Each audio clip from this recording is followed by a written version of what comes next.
The main event is the 60-minute Ironman match between Triple H and Chris Benoit for the World Heavyweight Championship. That Triple H slap to the head on Benoit at the beginning of that match, and when they were teasing that test of strength, like that felt personal.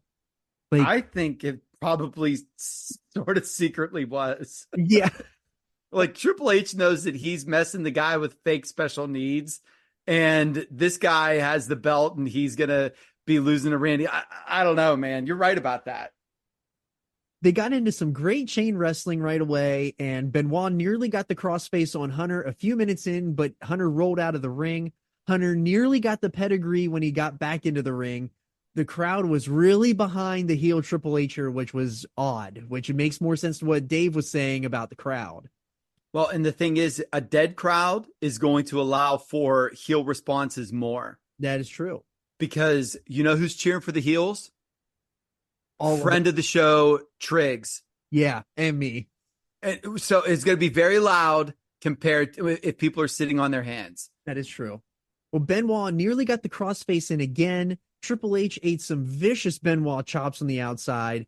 Around the 10-minute mark, Benoit got the crossface locked in, but Triple H tried to roll out, but instead he ended up rolling himself up for a pin, and our first fall comes as Benoit goes up 1-0 with a little under 50 minutes remaining as we go into our commercial break. And I'm going to say this multiple times, I thought that the booking of the falls was done really, really well. Yes, it was done very, very well. The order, the number, and the times, I thought were all done really, really well. Yes. So we come back from commercial, and Benoit continues his control in the match with submission and holds. Benoit did a tope, and he nearly went into the front row of how fast he was going. But during the commercial break, Triple H was thrown into the ring steps, and he got back into the ring with around 36 minutes remaining. Benoit put Hunter in an Indian deathlock. JR was so excited to call that. I know. That's the reason he was an Indian deathlock, because he's in this Indian deathlock. Yeah. He said he was so excited to call that. So they were in the Indian deathlock, and there were several near falls, but they were broken with an eye rake by Hunter. Benoit got up and he put Hunter in the figure four, and Hunter refused to tap, and Benoit was bleeding from the mouth. Triple H was able to reverse the pressure and roll Benoit over and break the submission. Benoit got the 3 suplexes on Hunter, went for the flying headbutt, but Hunter was able to roll out of the way. Hunter yeeted Benoit into the turnbuckle. He hit the pedigree, and the crowd got way up for the tying pin here. They are 1-1 halfway through this battle. Hunter then stacked the ring steps on the outside, and then he threw Benoit on his chest, and Benoit was counted out, so Triple H takes the 2-1 lead with 28 minutes left. Hunter then yeeted Benoit into the turnbuckles 2 more times. Hunter sent Benoit into the ropes. He hit a spine buster and went up 3-1, and we have 21 minutes left. I love this. The way that this has worked is the way that every Ironman match ever should be worked. If you remember the Rick Rude match, where it was just, oh my gosh, these are straight falls. This is one Kenny Omega versus Pac, where Pac said, you know what? Let me take this DQ fall, and I'm going to murder you with this chair, and then I'm just going to pin you 3 straight times. I love whenever that tact is taken. I think that that's excellent Ironman match psychology. I totally agree with you. It really works here in this match. So they come back from commercial, and Hunter goes for the pedigree, but it's broken up by Benoit. Benoit got the sharpshooter on Hunter, and does anyone sell a submission like Triple H does? Like, I actually believe he's in excruciating pain when he's in it. That's a really good point. And for him, look, Triple H is famous for the reign of terror, but when Triple H is invested in programs, Triple H puts over what he needs to put over, man. And he's going to lose this match. And maybe you could say that the ulterior motive here is that's why he's selling so much. But you're right, dude. He looks great selling this. And this is awesome. So Benoit has the sharpshooter locked in for a long time, and Hunter eventually taps, and Benoit inches closer to tying it up. It's 3-2 with 15 minutes left. Hunter rolls out of the ring, crawls around the outside. He then gets back into the ring. He goes for the double axe hammer off the top rope, but Benoit caught him into the crossface, and Hunter got his foot on the rope, but Benoit stood him up, put him right back in the crossface for the tap, and it's all tied up 3-3 with 12 minutes remaining. Batista and Flair make their way to ringside, and we go to commercial, and we come back with 8 minutes left.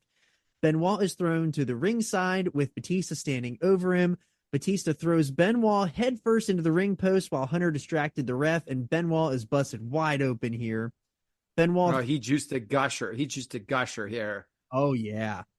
Batista throws Benoit back into the ring, and Benoit kicks out of a near fall with nearly 6 minutes left. Benoit tries to hit the 3 Germans, but is stopped by Hunter, who pushed Benoit into the ref, who was in the corner. He goes for the clothesline, but Benoit absolutely destroys the ref here.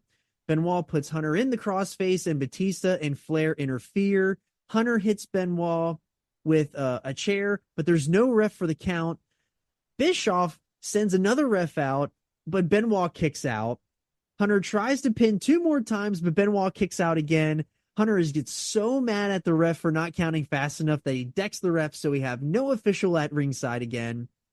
Evolution hops in and starts destroying Benoit in the corner. The crowd is booing, but then all of a sudden, there is an eruption. Eugene is coming through the crowd. Eugene is running wild. He takes out Flair and Batista. He hits Hunter with a rock bottom. He takes out Uncle Eric on the apron, and then he hits Hunter with a chair. There's 1 minute and 30 seconds left, and Benoit is crawling to Hunter for the pin. Benoit lays his arm across Hunter with 46 seconds left. Eugene is picking up the ref and throws him into the ring. There's 20 seconds left. The ref slowly counts to 3. Benoit goes up 4-3 with 5 seconds left, and he retains the World Heavyweight Championship. What a match. Yeah, the drama at the end of this was awesome. And I'll tell you what, man, this was one that, now it wasn't 60 minutes because we didn't have commercial time on the network, but it didn't feel like a 40-minute match or 45-minute match or whatever. Like this flew by, and a lot of credit to those guys for not just selling holds and everything. Look, dude, Shawn Michaels is my favorite wrestler of all time. Bret Hart, we say, is one of the greatest ever. And that Iron Man match is fine. Yep. And this is somebody that, like, dude, I love Shawn. I feel like Shawn had a dozen 5-star matches, and in real life, he only had 3 or whatever, 2 or 3. But I thought that film was fine only because of the pace in the beginning was so slow. Yep. This was not that case. These guys worked the entire time.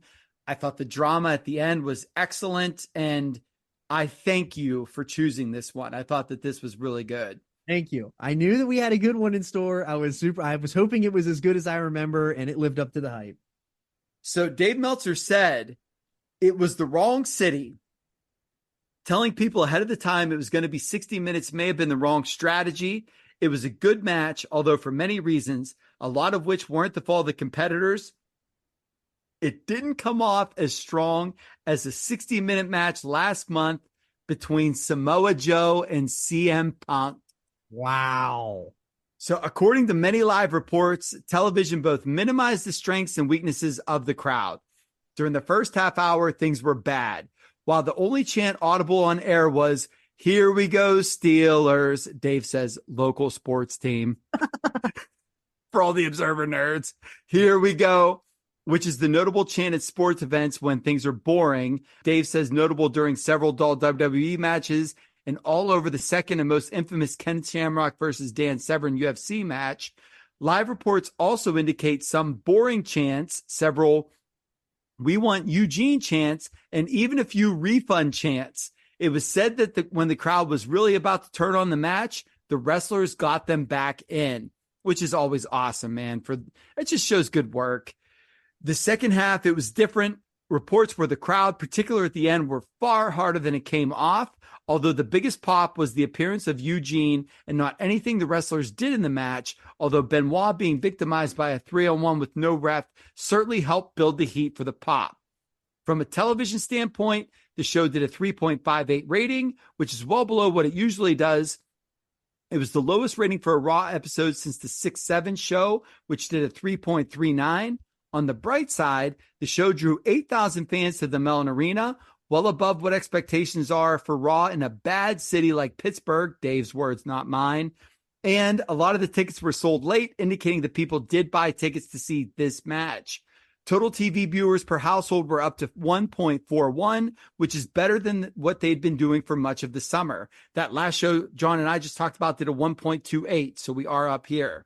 As predicted, the audience tuned out in droves about 10 minutes into the match and didn't come back until the final 10 to 15 minutes. A full 13% of the audience, 630,000 viewers, tuned out after the 12-minute mark of the match.